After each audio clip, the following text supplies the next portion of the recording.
All right, let's gather in, gather around. 111.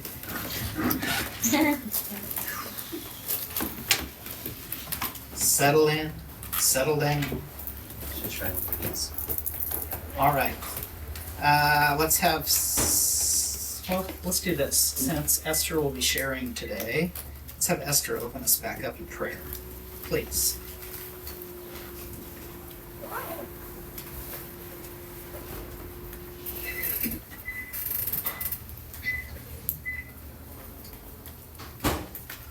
Father, I think we time to settle our hearts, come before you. I pray that we would be focused on the things that you are teaching to us. I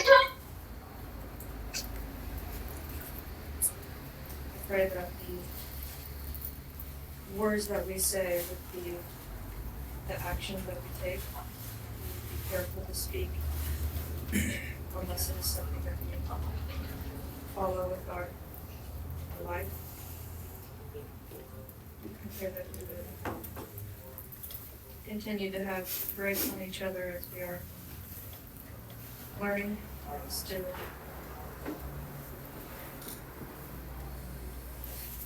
trying to follow you. Father, I thank you for each heart here who is desiring to know you. And I pray that you would bless each of those desires to know you better. Pray these things in your name. Okay, before we jump in, I wanted to open it up to any thoughts from your reading. And we'll probably do it like last time. We're going to have multiple weeks where we'll actually go through the reading. So you can jump in and just share anything that stood out to you, or if you'd like.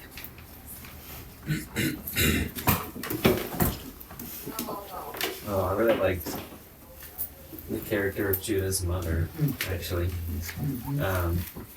And just kind of the whole interaction with throughout the chapter. I don't know if I missed something, but I don't remember reading about his father yet. He died. Oh, I believe that. Okay. Yeah, you don't get a lot of context. Yeah. But Yeah. you kind of get it in that interaction between Joseph and the Roman emperor, or not emperor, the Roman legionnaire that was holding Judah captive. And he briefly mentions it there, I think. Mm-hmm. But anyways, the character of Judah's mother just stood out. And so thinking about, we'll get into this more next week, but thinking about that particular framing of those relationships, mother is present, father is gone. Whom else do we have in the narratives that we've already read that is kind of alluded to? The presence of the mother is at the forefront, and the presence of the father, at least the earthly father, dwindles to the background. Jesus. Yeah. So we see that, again, the parallels that he's playing out intentionally with the mom and Mary and the father and Joseph. Yeah. Good. Other observations or thoughts? Is there a way that his father tied to the earlier part of the book that I missed? Judah Ben-Hur? No, not as much. It's just that there's just a lot of allusions that he uses, a lot of intentionally the dynamics in relationships to mirror things, and so he does a lot of mirroring with. Which again, I mean, a lot of our reading, we'll go over some of it, as you can see, some of this excerpt from a poem that we'll talk about even today. A lot of how he wrote was he was borrowing a lot from popular themes of the time. And so to be out of the context of time, there's much that we won't read into it unless we have studied classic literature at length, because he's referring to a lot of different things. And so I don't know, how many of you are super familiar with Shakespeare and his plays? Okay, so those who are a little bit more familiar might pick up on some of the things that he'll even talk about, that he's actually referring back to Shakespeare's works. And so, again, the author here, he's a very studious man, so he went to take on this work. He was pulling from a lot of what would have been culturally well-known things at the time. And so when we hear it, we might skip across it because we don't have the context for it. Again, unless you've read pretty deeply and widely, you probably missed it. He didn't live in a time when there was movies, television, music on radios. Like their form of entertainment at that time, right, was reading a book. And so you would be able to make some of those connections. And hopefully we'll be able to navigate some of that as well as we talk today. So, but yeah, not a lot of things that he's explicitly attaching, but there's very subtle hints that he's giving because he's building on the story, and it's why the book the first was so critical to have a deep understanding of, because he is using the narrative of the birth of Christ to pepper the plot along the way with all of these illustrations of biblical characters. He wants Jesus to loom very large in the foreground, but be a hidden figure in many ways. It's like in a lot of ways, it's like a parable. Other thoughts? I really like the character of Masala. I hope he sticks around. Yes, Masala is. It might be a favorite by the end. He's a very good. I have my theory, based on nothing. I think I can tell the direction this character is going to go, but I don't know. I love how he's the epitome of the Roman ideology. Mm-hmm. He's a very interesting character in that way. Yeah. It's very charismatic and attractive and vicious, and it's like intimidating because you can't argue it, because in all the ways that man reasons, he is right. He is well schooled. I really appreciate this character. Yeah. I hope what I think happens with him does. We'll have to wait to find out. Okay, so let's jump in. I want to say a few things. I think the pacing is going to be pretty similar. I want to take some weeks to definitely just jump into some biblical topics within the Gospels itself. And so I anticipate we'll kind of head in the same direction. We'll have a couple of weeks to read through a certain text. I do want to say, though, that's different than all the other books that we have read before. I want to invite you, if you feel so led, to go ahead and just read.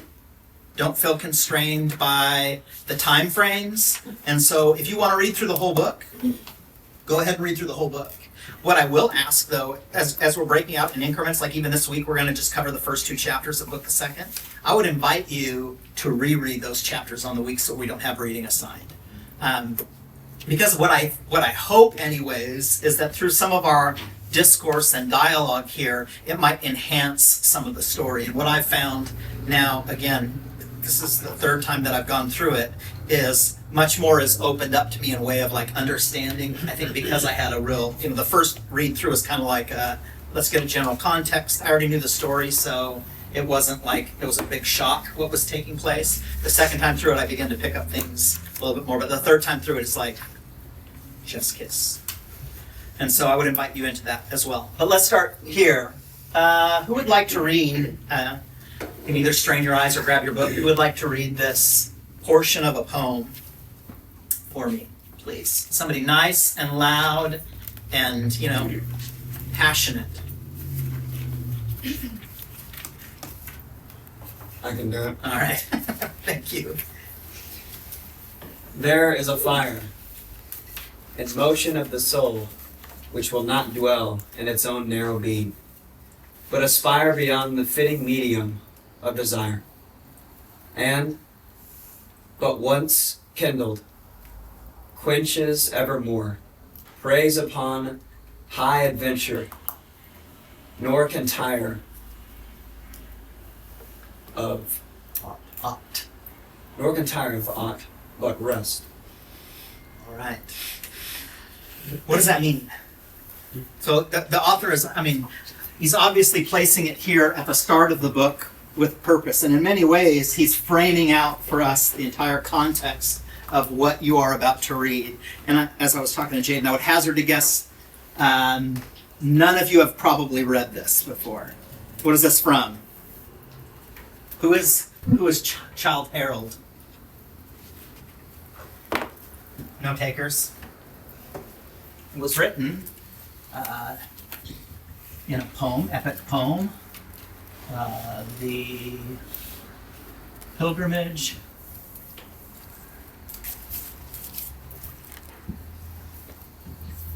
of Childe Harold. So this would have been familiar to them as a poem. It was written, I think, in 1812, I want to say. 1812, yeah, in between 1812 and 1818. So this is probably why you haven't read it. Maybe some of you have heard of this guy, Lord Byron. And so, again, the reader at the time which this was written probably would have known Lord Byron and the Pilgrimage of Childe Harold because it was a really popular writing back in the day. But what does this mean? So more than just understanding the historical context of it, what is that? When you read that, what does it mean? It's got a bunch of fancy words in there, but what is the gist of it here? Go ahead and feel brave enough to take some guesses. It just kind of seems like a desire for life and for, I don't know, for chasing your dreams. I don't know, that's just what Okay? it's the initial Okay, chasing surface dreams. level thoughts of it. Okay, good. I think it combos well with the conversation Masala and Judah has had Mhm. in that chapter about the ambitions of conquest, and I think even in my opinion at least gives insight into probably a quote Masala himself would quite identify with as the fire in the soul being the natural state of man, and to always reach further and to only tire of rest.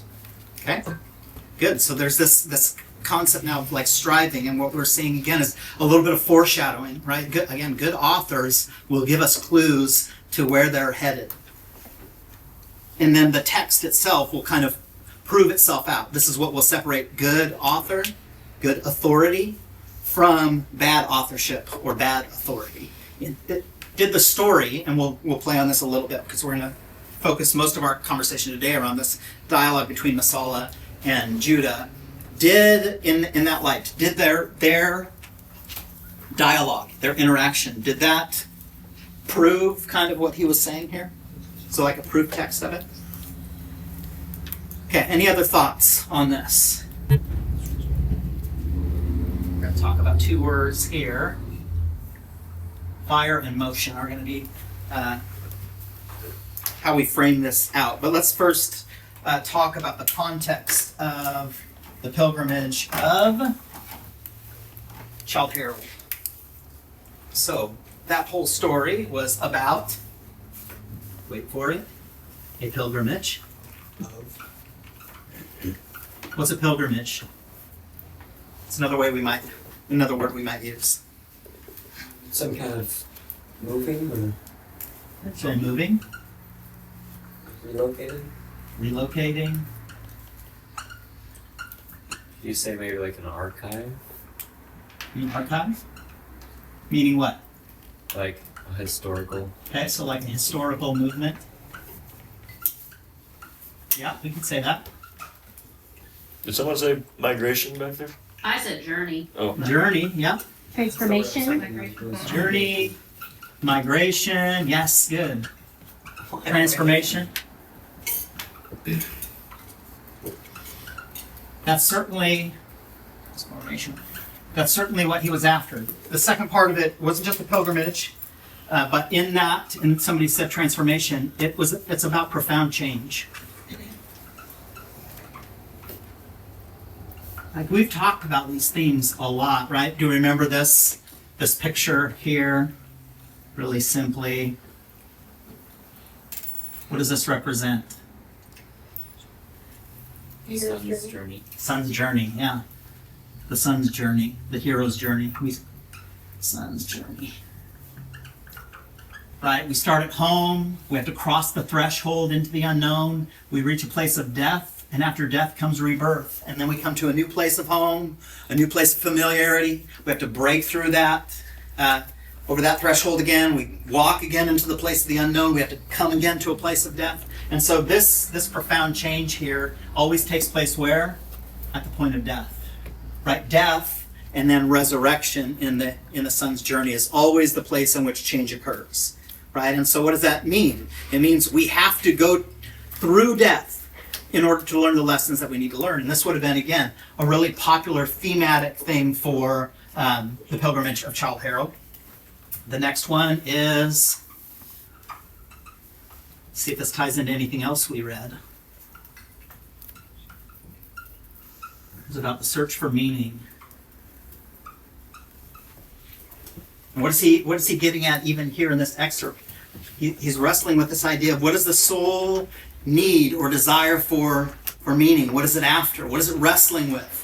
How's that movement? It's meant here again to inspire us to think in terms of this pilgrimage, this change, this meaning. There's something that is ready to transform. And again, the initial reader of this, who would have been familiar with this text, would have anticipated. He's telling us the story here. But, spoiler alert. But how is it going to play itself out? How is it actually going to work into the real life of people? And then there's this concept of movement away from something.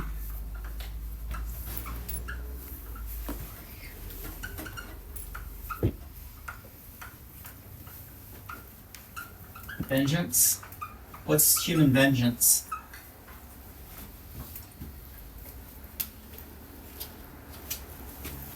What's vengeance? Is it like revenge? Yeah.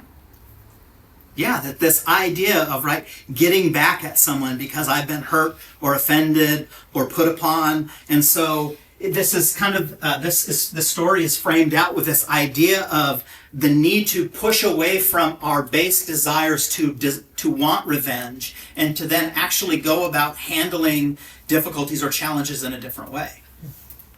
And so again, we have to remember that Lew Wallace is writing this in the context of the Great Civil War. And so what was very much on the hearts and minds of the people of that time was kind of pulling out of this. Now the Union is being brought back together, but who desires vengeance? Well, the people from the North likely would have desired a measure of vengeance, like the people in the South really need to get, that there needs to be a much swifter penalty. See, what Lincoln did was he actually invited the states to come back in the fold without a lot of consequence, quote unquote. Why? Because he had the mindset of they're just brothers returning home, and so we don't punish in a certain way. We don't ostracize those who are members of our own body. But many people in the North were really struck by that and struggled through it and felt no, we need to have a really strong hand against these people. And then you had people in the South. What was their vengeance about, do you think? Because their vengeance was clearly still something that was very palpable at the time. What would they have been angry about? Well, they were angry because they were being brought back into the fold, into a nation that they had tried to kick themselves free of. And so now, again, they're coming back into a place where things are not yet settled. And so his use of here, the Pilgrimage of Childe Harold, is not only meant to advance the story of Ben-Hur, but it also wants to put into the cultural context of the times. Not too different from the times that we live in, where if you study politics at all, you will see we are diametrically opposed sides whose whole mindset really on both sides is to stir up agitation towards the other side. There's no desire currently in pretty much all world political dynamics to actually bring things together. In fact, our base natures have taken over in a way that really is this mindset of I'm right, not because I have a compelling argument and can convince you of it. I'm right because you are wrong. And so this poem here, the Pilgrimage of Childe Harold, was meant to be a movement away from this concept of vengeance being within the heart of man. The Bible says that vengeance is whose? The Lord's. What does that mean, that vengeance is the Lord? The Lord's. It means really ultimately that we are freed from the burden of needing to exacting fairness or judgment or anything, because the Lord says in that context, I will repay. The Lord is sovereign above it. And so the Lord knows better, does he not, than you and I, in how to best reestablish maybe a challenge or a separation, to rightly bring about discipline in a wholesome way. See, this is where, again, Abraham Lincoln was such a pivotal character for history, because he really had the heart and the mindset that was right about reunification and what it meant to reunify, to reestablish relationship. That was really what he was about. And in fact, his assassination is the thing that kind of pulled the fabric of that away. And it took the country a long time to limp through even the concepts of what it meant to be reunified. We would struggle after the Civil War another 100+ years. I mean, and again, here we are in the modern context, and have we really learned the lesson? All right, what else? And then lastly, and more importantly, is not just the movement away from something, but it's the movement towards something. And what he was moving towards in this poem is a higher spiritual purpose.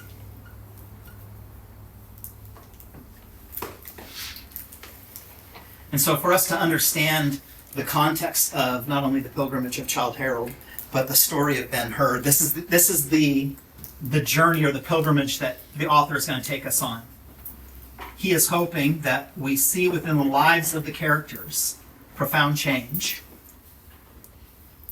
search for meaning, and then he's going to define for us those who are the protagonists.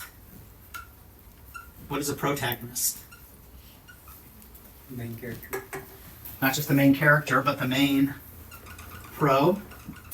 Main hero. Yeah, the hero. Or the positive character. And they're going to be defined by what? This is how you're going to be able to tell. We all know this. Intuitively, we know this. But how he's going to define really somebody who has a virtuous life here is the person who is moving away from human vengeance and moving towards a higher spiritual purpose. And now, who do we think that person is going to be?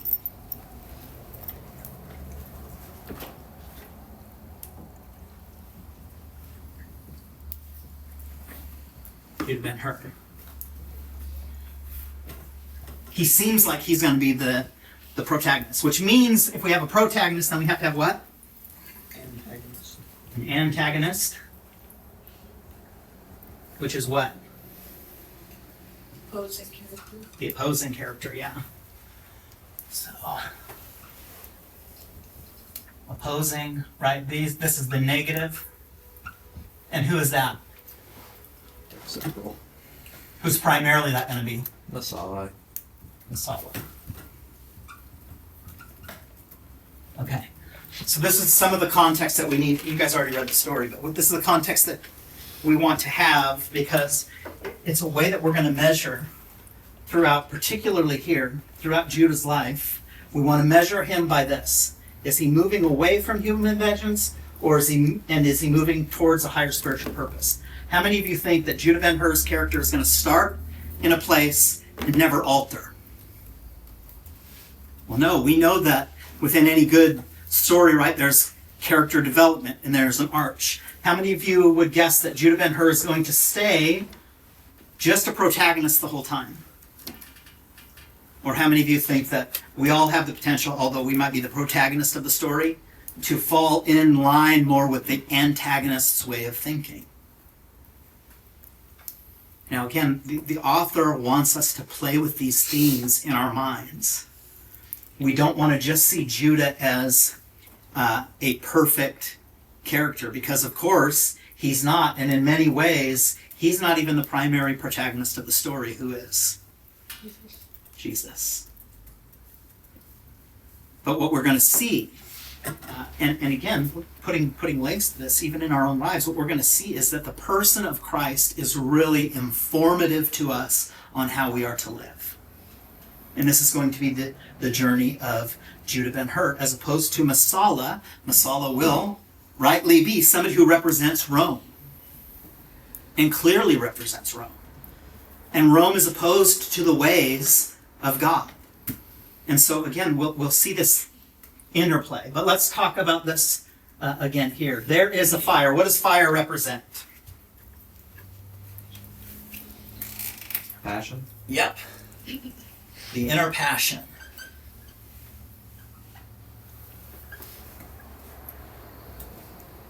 And he will say that this about the inner passion: it is but once kindled, it is quenchless. This unquenchable desire. Let's ask ourselves at the outset, is that a good or a bad thing? To have an unquenchable desire for something. Good or bad? Neutral. Okay, neutral. Why neutral? Because it depends on what you desire. Right. It's amoral, meaning it has no right or wrong. Of course, what we put our passions into or towards really defines whether or not this is a good thing. So this fire can be referring to something that is wholly noble and wholly good, right? To be stirred with the fire of the Lord is a positive. In fact, my favorite interaction with Jesus is the one I picked, is the men who are on the road to Emmaus, as they're walking with Jesus and they're talking about all of these things that are going on and occurring, and they don't get it. They don't see Jesus yet. They're blinded. And then Jesus actually they take communion, and then all of a sudden their eyes were opened up. And then one of them says, "Wasn't my heart burning this whole time?" And so there was this unquenchable fire within him, but he didn't quite have a context for it, because he was so busy looking back on what had happened in Jerusalem, the death of Christ, that he couldn't see anything. He was blinded by it. But when Christ had communion, there was real communion there, it was as if the whole world changed for him, altered in a moment. All right, what about motion? What does motion represent for us? Like a stirring? Huh? A stirring? A stirring, yeah. Yeah, but it's a particular kind of stirring here. It is a restlessness.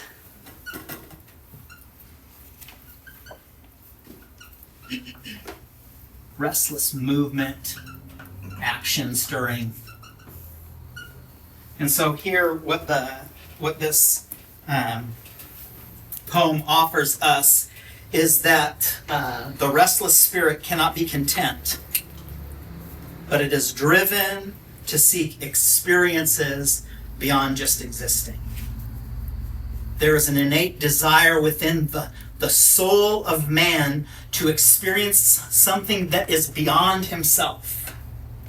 Do we agree or disagree with that?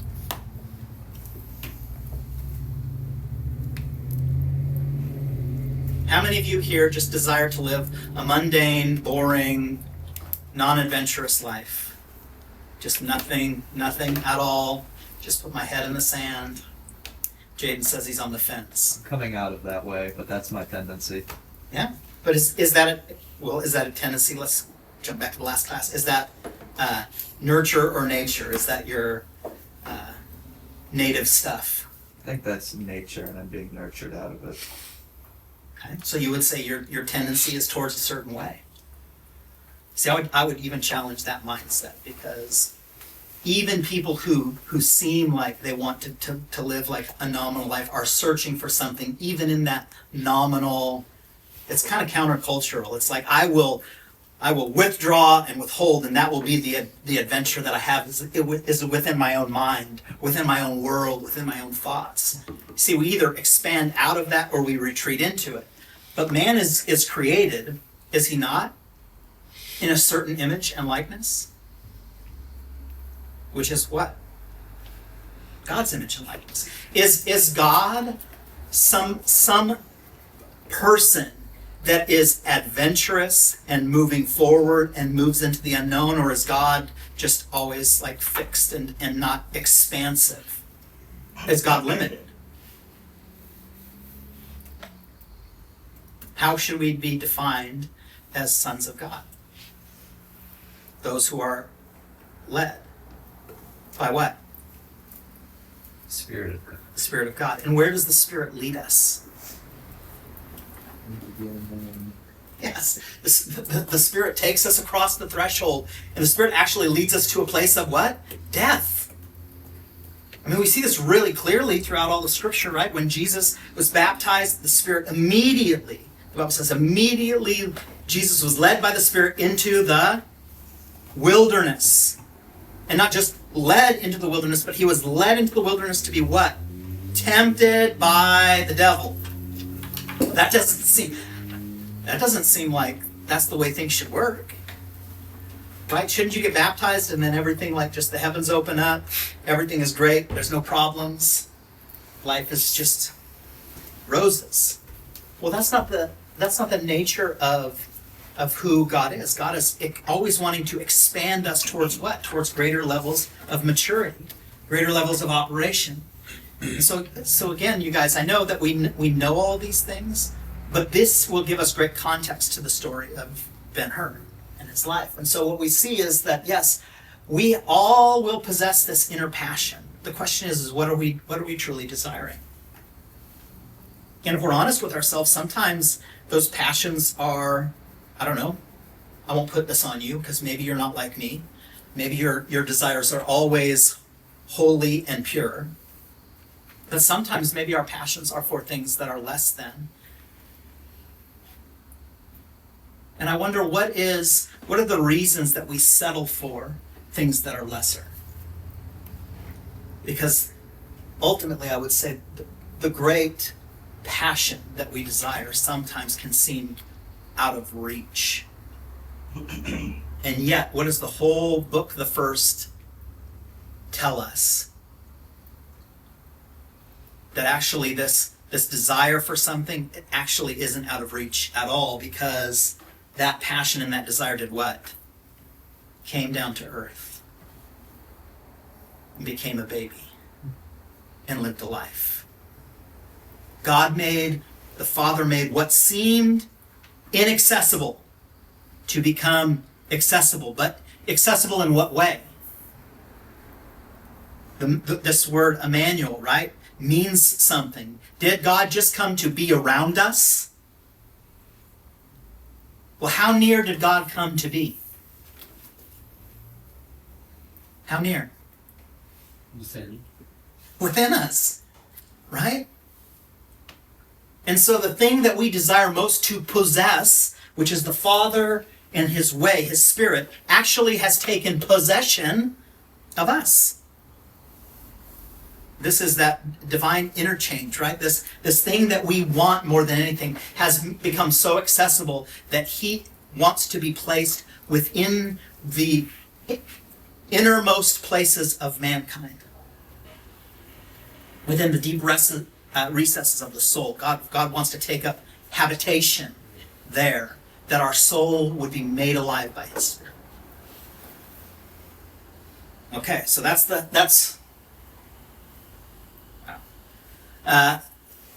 frame out then Masala and Judah. What does Masala mean? Anyone look it up? I should have done that. Masala.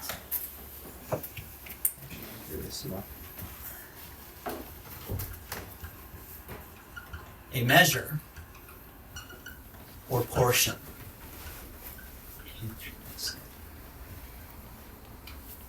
Okay, so we can already see that we're going to measure the protagonist by this movement away from human vengeance and this movement towards higher spiritual purpose. Masala is a measure or portion, but what is he going to be a measurement of? Well, we'll see pretty quickly in the way that he dialogues what he is measured by, right? And so again, then the antagonist is also going to be measured in this way. Is Masala somebody who is moving away from human vengeance and moving towards higher spiritual purpose? And he's going to be even more clear picture of this measurement for us. Well, what about Judah Ben-Hur? What does Judah mean? Said praised or praise. Yeah. Praised. So we'll do praised here because it's connected with this idea of then Ben. What does Ben mean? Son of the right hand. Son, yeah. Son of the right hand. What does her mean? So people would say it means praised son of her, but her actually has a connotation that is purity, liberty, which is not merely freedom. Liberty is a particular kind of freedom.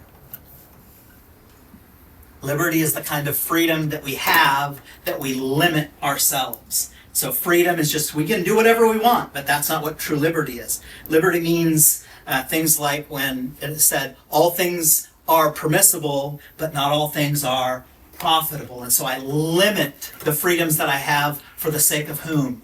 Those whom I'm around. And so my liberty does not give me license to infringe upon other people's liberties or sensibilities. All right.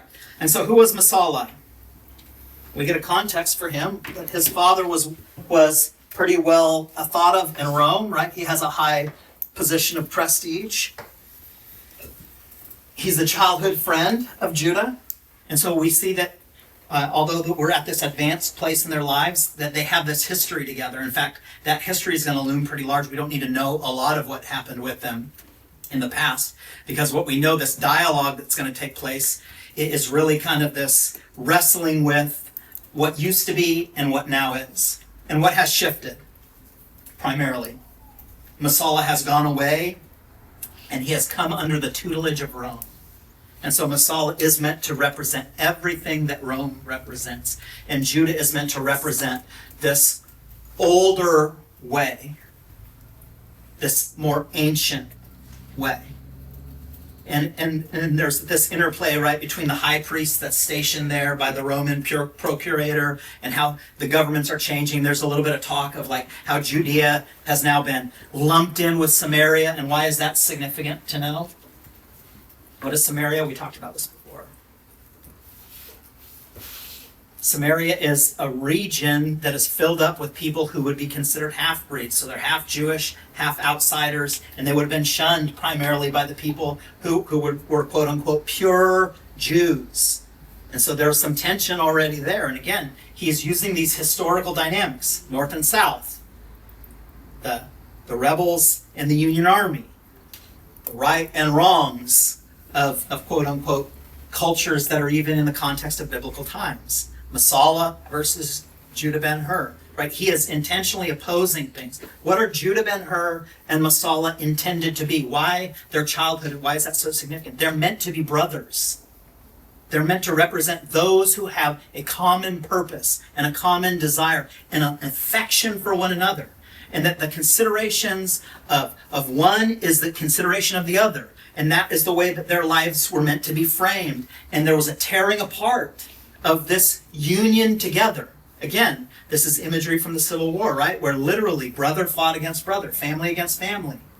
We know, particularly in Kentucky, that there are family lines where on one side of the river, your cousins were now shooting at you on the other side of the river because of the separating lines and these separating beliefs. Okay, so let's jump in then. Any thoughts on that? Sorry, I don't want to get me started here. Naomi, you got any thoughts? Masala is also referencing Shakespeare's Julius Caesar, right? He is, yes. He's a supporter of Brutus, which is directly from Julius Caesar, Shakespeare's Caesar. Okay, so let's open up here to the first chapter. And let's see if we can find, let's see, it should be within the first page or two, a perfect idea. Perfect idea of the manner in which the answer was given cannot be conveyed, as its fine points continue to escape the power of the pen. the reader's fancy must come to his aid, and for that he must be reminded that that reverence as a quality of the Roman mind was fast breaking down, or rather, it was becoming unfashionable. So what he's saying here is that there's this concept of reverence. Why is reverence so important? What does it mean to have reverence for something? Honor. Yeah, to honor it, to hold it in high regard. And so what is taking place culturally within Rome is that reverence is like, it's not even something to be concerned about. It's like, man, that's like for old people. That way of life, that's for your parents' parents. That's not the way we do things in Rome now. It's not about reverence anymore. Something has taken place within the hearts and the minds of people. The old religion has nearly ceased to be a faith. At most, it was a mere habit of thought and expression, cherished principally by the priests, who found servants in the temple profitable, and the poets, who in their turn with their verses could not dispense the familiar deities. And so it's challenging then this idea of Rome, but it's also minimizing kind of what is taking place within God's own people. It's also challenging this idea that also this whole religion that used to be a religion that was built around faith is now becoming what? Constrained to a bunch of religious practices. And so here we get our first glimpse into how Judah Ben-Hur, even though he'll be the primary antagonist of the story, the protagonist of the story, there is some cultural understandings that are not quite in keeping with the way things should be. There is almost a cloud that hovers over him that we'll get to see later on down the line. Judah is not as pure as we might think he is initially. A little further on, he will talk about to Masala, and he will say, "My Masala had no poison in his nature." What do you think that means? My Masala has no poison in his nature. Person that he once knew. Yeah, so Judah here is dealing with this duality of the person that is sitting in front of him. You are no longer mine. See, there's a separation that has taken place within Judah Ben-Hur's heart here. Right? When we think about this in terms of like when you introduce somebody, you might say, "This is my friend" or "my brother." But if there's a rift, maybe you don't consider that anymore. But how does he define? What does he define here? Why is there a rift? Because there's poison. What do you think the poison here Judah is alluding to? What is the poison? The culture of Rome. Yeah, the culture of Rome. In the same way that Jesus will talk about the leaven of the Pharisees in Scripture. What is the leaven of the Pharisees? The leaven is the teaching of the Pharisees. There is a way that is right in the Pharisaical mind, which is the way of religion. And Jesus will say, be wary of the teaching of these religious people. Why? Because the way that they teach it, a little bit leaven, a little bit of teaching will do what? Will leaven the whole lump. And so, again, how are we influenced? What is the inner passions leaning towards? And even opening the door a little bit opens us up to pervasive thoughts that will lead us away from the thing that is meant to ground us and anchor us. And this is something that Judas has really clearly marked out in Masala's life. You are no longer my brother, is basically what he's being said. There is now a civil war that is raging within these two men. One representing Rome and the other representing a different way. And then we get a little further down, and there is some conversation here about this idea between how philosophy takes the place of religion and satire has replaced reverence. And what is satire? Making a joke out of something? Yeah, kind of making a mockery of things. And so no longer should we be reverent, but we should mock everything and everyone. No longer is this religion, they would use religion in the way of like practicing faithfulness towards God. That has been replaced with what? Philosophy. the high-mindedness, a study of the interactions of man, to be well-versed in thought, a love of sophistry, of thought, a love of the mind has been elevated. And this is a purely Roman, Greco-Roman thing that has established itself in the earth. And then there's a little bit further down, this question says, now tell me what a Jew's life is. So this is Masala who's challenging Judah here in many ways. So, well, tell me, what is a Jew's life?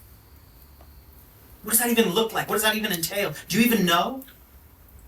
And so we see here that Masala has embraced the idea of being an antagonist towards Judah. He's intentional now. He has said within his own heart, you are no longer my brother. You are somebody that I am here to antagonize. Why? Because my philosophy is greater than your religion, and my satire, my ability to be quick-witted and to cut away at you, to grind away at you, is better than it is to revere you. See, he has went fully against the way in which Judah's life is oriented. These are two that are at odds with one another. In fact, that's kind of the challenge, right, towards the end, that we see that Judah comes to this realization of, like, things have changed. We're not walking the same path. We're on a different pilgrimage. We're headed different places. There's movement that is taking place here by both characters, but it's not a movement together. It's a movement and a shifting part. Now again, this is meant to be emblematic of human interactions and difficulties when they arise. So, are they going to move away from or towards human vengeance? Well, you guys have read the first or the second book, right? How does this book end? Where does it leave off the second book? Have they been brought together? Or does the rift only increase further and further and further? All right, really importantly, Masala will say this, and it's kind of the main theme. If we wanted to write this down, this is the main theme of these first two chapters. He will say, love is nothing. Now, why would that be so offensive? God is love. God is love. And from a Jewish perspective, the first teaching is Shema. Shema, hear. Hear, O Israel, the Lord our God, the Lord is one, and you shall love the Lord your God with all of your heart, mind, soul. So this is undermining intentionally. He is challenging this way of thinking. Love is nothing. But what does he elevate? What is everything? Huh? War. War. Power. Dominance. Authority. See, gone are the days of faithful, persistent endurance. And here are the days of taking things by force. And this again is told in the context of those who are going to lead the land of Judea. And so what Masala is saying is, I come to bring a war. I'm going to take what is owed to me. It's the elevation of this fire and this motion towards something. All right, last page of the chapter 2.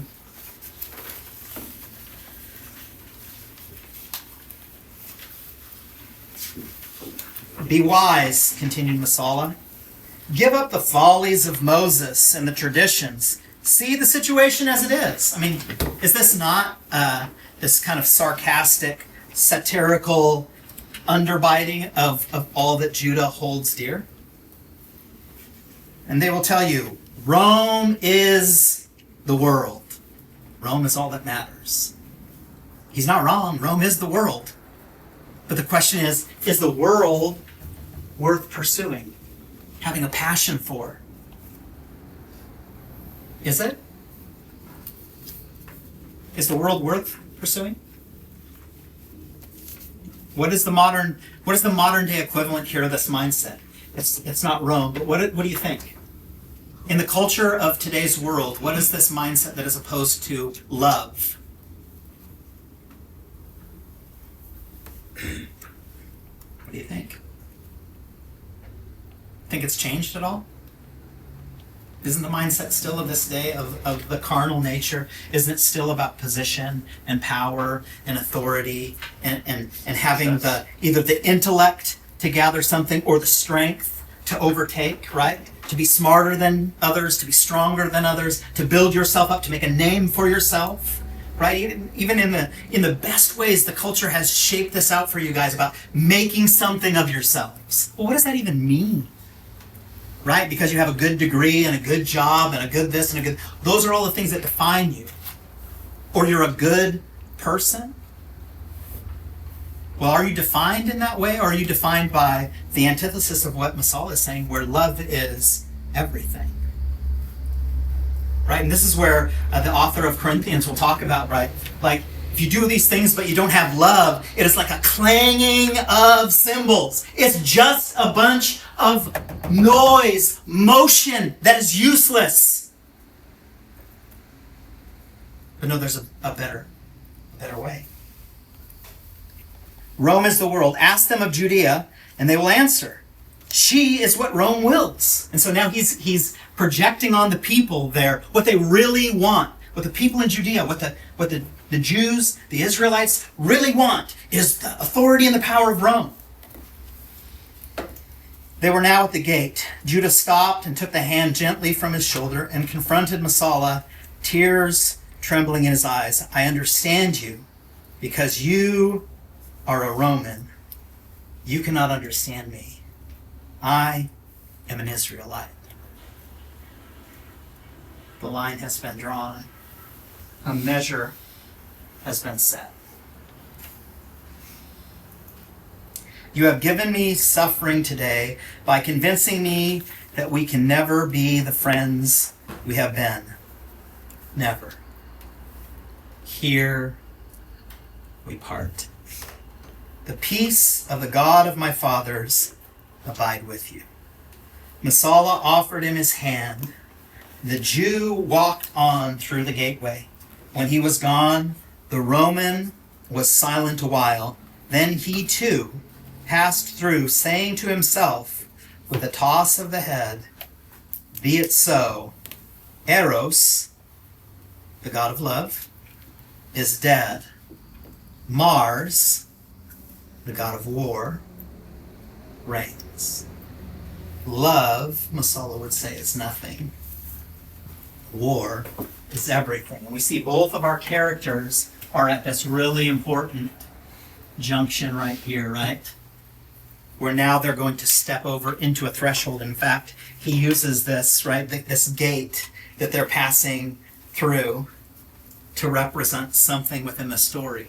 It's a device to push us into say, all right, they're stepping into something and stepping through towards something else. And it's left us with this. What is, of course, the right answer is that actually love is everything, and war means absolutely nothing. But we'll have to figure out how does this play itself out within the minds and the hearts and the sensibilities of one another. All right, we'll leave it there, and I think Esther has some thoughts for us on her interaction with Christ.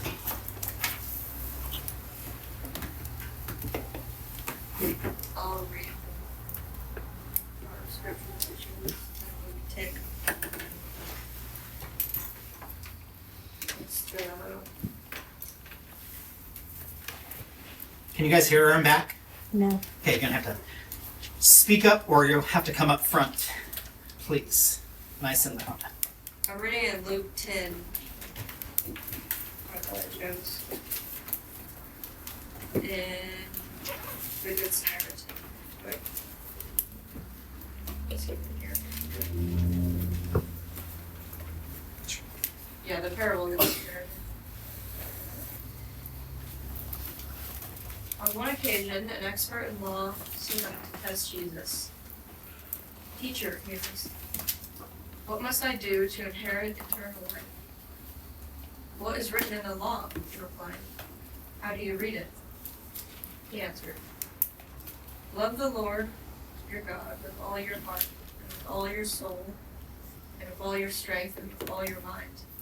And love your neighbor as yourself. You have answered correctly, Jesus replied.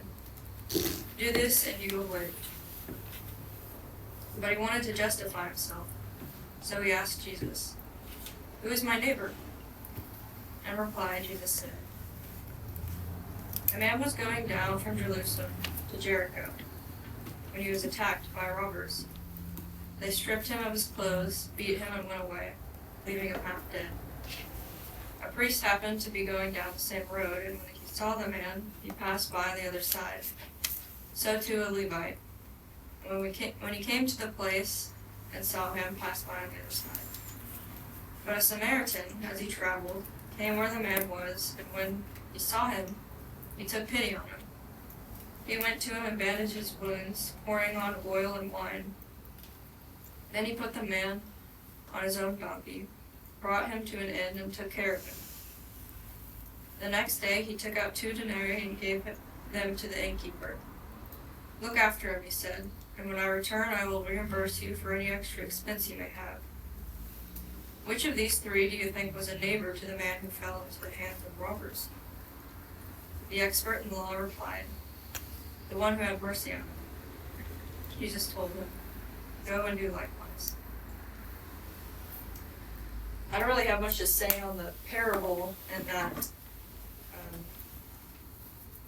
piece of scripture, but I think more just the simple way of interaction that Jesus had with this person that was kind of testing him to see if he could trip him up on something. But it was kind of cool. I was realizing this morning after finishing the Ben-Hur, the book 2 here, that interaction he had with Jesus at the end was really cool. It kind of reminded me of this simple, just life that he lives and kind of the way that he knows truth and he desires for others to know truth. And so if somebody comes and, like this person of the law was trying to, I mean, at the end I feel like he did kind of take what Jesus told him and learn from that. But those who desire to know the truth will receive what Jesus had to say. But if you don't, and you're just kind of trying to test him in that way, then you won't. But I think for me, it just stuck out to me in a way that I'm learning to have kind of that desire to not be swayed by other things that would try to test me or make me not have the right but I think just to have we've talked about the standard a lot, and so that's what it was kind of reminding me of, to be strong in that standard and to know the truth and not be swayed by other opinions. But I think that's all I have. Thank you. Yeah, Jesus is using this parabolic device to kind of drive home the point that it is not the labels on the outside that define us, right? It's the actions we do, right? It wasn't the priest who stopped to help. It wasn't the Levite. Those are the most likely, you would think, right? A priest or a Levite. Those would be the people, but of course they didn't. Why? Why did the priest and the Levite move beyond helping the man? Because to help him, because he was bleeding, they would have become ceremonially unclean. And then it's juxtaposed within the Samaritan, who is, again, looked very poorly upon culturally. He was the person that did what? Actually did the right and the good thing. He didn't care about the ceremony of it. He actually loved in the way that love matters. Love matters by laying down your life for someone else. It's not about looking the part. It's about actually living it out. And so Jesus invites this dialogue in, right? Saying really the Shema, and it's interesting, again, just point out that Hattie chose Esther last week without, I think, fully maybe even understanding the book part is going to be about the Samaritans and Judea, and all of this is tied in together. These labels. Are you defined by love, or are you defined by your vengeance? Well, ultimately, that will be proven by the way that you live your life. And actually, the way that love is defined right, in the way that Jesus says it is to lay down one's life. The way that a Samaritan, and basically Jesus is using this device to say, if a Samaritan can do it, right? This is what you think about Samaritans, a really low opinion. He figured it out. So what about you religious leaders?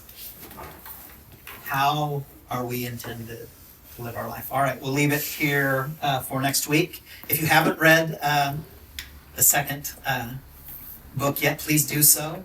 If you have read it, I would invite you to read the first 2 chapters again and see if anything stands out. Again, I want to invite you guys into as well a narrative or a dialogue that goes beyond our times together. And so if things are on your mind and your heart throughout the week, feel free to, if you don't feel super comfortable using the Culture Center text, I would certainly love to get your feedback to see what the Lord is doing or stirring in you.